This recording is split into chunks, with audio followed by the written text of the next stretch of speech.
What up, Laker Nation? You're here with your boy Kareem, your host for the day.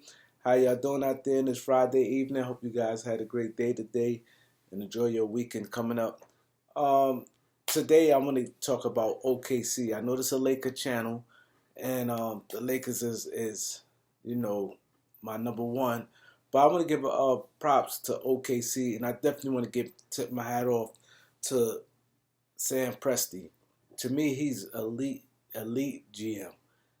A lot of these GMs around the league should follow his footprint, his blueprint, because he doing it the right way, and he doing it the way I would do it. Not saying I'm not trying to come off here like saying what I say is gold, but that's the right way to do it. He had two stars on his team. He had Paul George and Westbrook, and Paul George wanted out, so he couldn't. What he got in return, he got a young player, and he got a boatload of draft picks, right? And then Russ ain't want to be part of the rebuilding, so he said, "Hey, I'm gonna get rid of Russ." He got rid of Steven Adams. He got offload them contracts. So the reason why I'm giving him the big light today, he's smart, and as a GM, your job is to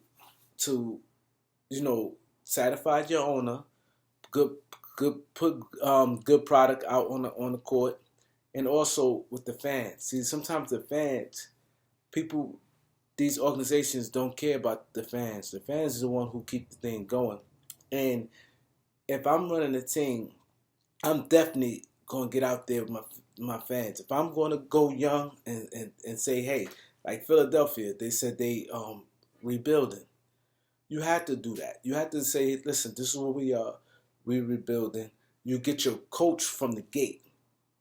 You get your coach from the gate. The way to rebuild, a coach who's gonna be good for that process. Not a coach who's gonna be, you know, up and down. He wanna, it causes problems. Like for instance, Tom Thibodeau with the Knicks.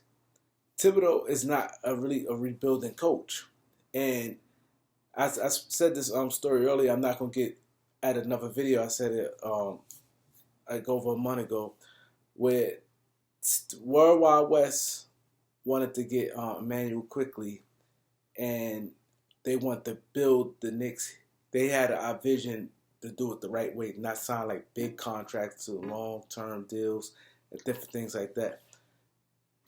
Thibodeau wanted the Knicks to sign some veterans right away, and he didn't want Emmanuel quickly. He wanted more of a guy who was a senior and who was more ready, that he thought would have been more ready to play. Which Emmanuel quickly is he playing better than Obi Toppin, who the Knicks lottery pick. But back on OKC, this guy Sam Presti is a genius, and this is the type of guy you want running your franchise. It's clear to OKC fans we going young. So and what he did by him having so many draft picks, he gonna offload Al Horford without even buying him out. Someone gonna trade for him because he got plenty of draft picks. Could give them. He have 3 or 4 first round picks in the next every year. He may have like 3 first round picks. He ain't gonna need them all, and they got a boatload of cash. So what I see them gonna do this summer, I think they're gonna trade one of their draft picks. It might not be this year draft. It could be next year draft. Between this year draft pick, but they got, like I said, they got a lot of draft picks. Attach it to Al Horford, and they're gonna get rid of him. A team going to one who gonna feel that he can help them. They're gonna attach a first round pick to him, and it's not gonna hurt them at all. You know what I mean? To get rid of him, to get rid of that contract, and things like that. But I want you guys to look at OKC teams. This is why I said they smart, and not only that, I'm gonna say something about Sam Presti. Not only you got a GM who's smart, who know what he's doing. This guy know how to draft. So now you're in a position where you got a guy who's gonna pick the right players in the draft. Now let's talk about their team, their young players. I like their young players. Now if you look at the positions that they have, I'm touching on a few of their players, the young players. Okay, a point guard, what you need. You got Shea Gildress. Now you set at point guard. He averaging like 23 points this year. I know he's been hurt, but he's a good player. I would like for him to be a little more aggressive. I don't think he's aggressive. I feel he should be a little more aggressive, but they set at point guard. At center, Moses Brown. I like him. He played with a high motor. He can run up and down the court. He blocks shots. He only 20 years old, 19, 20. He's going to get better. All he need to do is get stronger. He's willing to learn. He already do. He's a rim runner. He catch lobs and he's a rim protector. And like I said, he's young and he's getting better. He got a high motor. So that right there, those two pieces right there, you like, and with the right coaching, sky's the limit for Moses Brown. And like I said, this is a smart guy, another a GM smart. He see Moses Brown had a few good games, and he could look at him and be like, some guys I don't get too hyped off when they have good games. That's why I said it's you have to look at the game and understand the game. Because you could look at a game, a guy have 20 points, a young guy, that don't mean he's going to be special. Some players you could look at in a couple games, you be like, oh, you don't need to see no more. And like I said, as Moses Brown height, they list him at 7'2", and the things he do, and he would have been a free agent this year. So what did Sam Presti do? He offered him a contract. And I'm surprised that, I don't know who, my Moses Brown. I know maybe he looked at the opportunity. I don't know. It'd be a lot to that. But my understanding, he signed the 4-year, $6.8 million contract. That is ridiculous. Like 4-year, $6.8 million contract. I know he could have did way better that in free agency this year.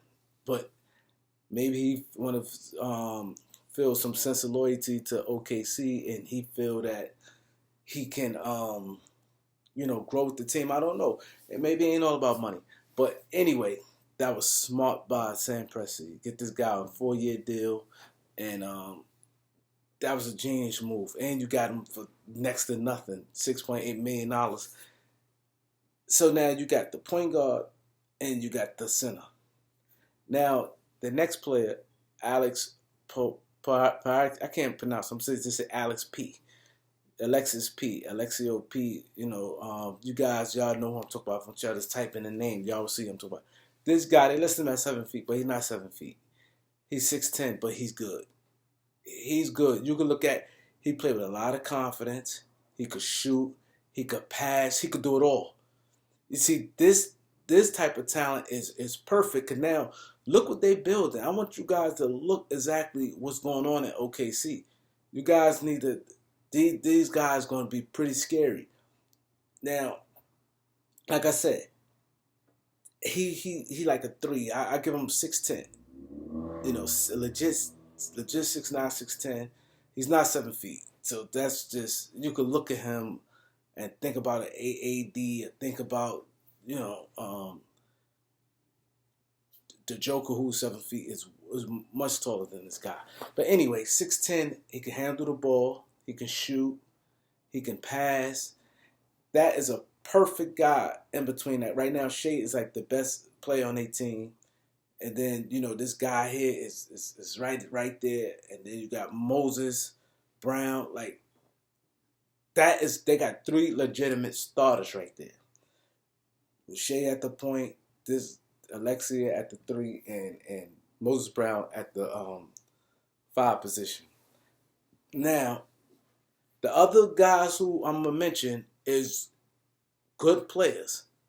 But I don't know when their team get set, maybe them guys may be excellent coming off their bench. But another guy I want to speak on, Theo Mallet. He's a guy, he can play point guard. Him and Shea can play in the backcourt together. He's good. He's a good player. I think he's more of a point guard right now, and Shea's a point guard, but they both got good size at their position, so they could play in the backcourt together. I think he'd be excellent as a 3 guard rotation with a guy. I think they'd be better off with a traditional shooting guard, a scoring guard, a guy that could put up some points, and you know, Mallet would be more of a 3 guard rotation with him, Shea, and whoever the shooting guard may be in the future, or whoever they may sign or whatever. I think that, you know, his true position right now, he's starting, but I think him coming off the bench for that team would be powerful because he could play the one or the two. I think he's a good player. I like him. Also, they got Dario Baisley. He's good. He remind me like a Lamar Odom, a little more athletic than Lamar Odom was. He's tall. Right now, I think he like I said, Lamar Odom, where he's coming off the bench. I don't like him too much right now because he's not really like a powerful, but he's really not a small forward. Also, like he's like Lamar Odom. Lamar Odom was a hybrid. When Lamar Odom came in the league, he came in as a small forward because he wasn't physical enough as a power forward. See, back then, power forwards were more physical. He got a little stronger and his body filled out a little more. Then he started playing more of the 4. But this guy basically is to me like Lamar Odom. And I think once OKC, when they team settle in, I could see him come off their bench. Also, he could play multiple positions. He could handle. He could do a lot of good things. And I like him with his skill set, what he could bring to this team, his versatility. And then you have, like I said, maybe they could get more of just a traditional 4, someone who's a little more physical, a guy who could probably do some rim protection, or more of a good rebounder, a good 15, 18-foot good jump shot. He don't have to be a 3-point shooter, but if he could knock down 18-foot consistently and block some shots and do what, power forwards do, because, you got the guy Alexi at the 3, then you got Moses at the 4, at the 5.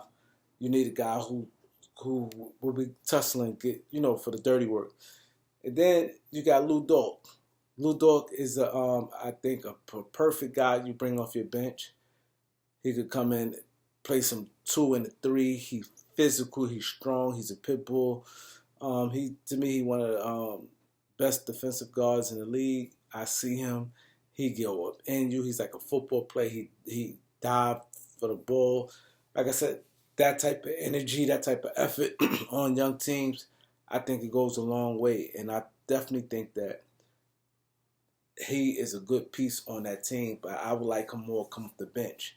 Like I said, if they could get, I like what they got right now, come off the bench. If they get Theo Mallet come off the bench, Lou Dort, Dario Baisley, and pick up a backup center and get a true shooting guard and power forward, I think that'd be an excellent team. I think that's what they need, more guys. Starters. Even though Lou Dort in him, but I think Lou Dort, when it's said and done, he's more of a bench player. Same with Mallet right now, and Basil, but they get a true shooting guard and true power forward. They're gonna be special, and I think and Sam Presti's gonna get it done. Like I said, OKC is a team to watch.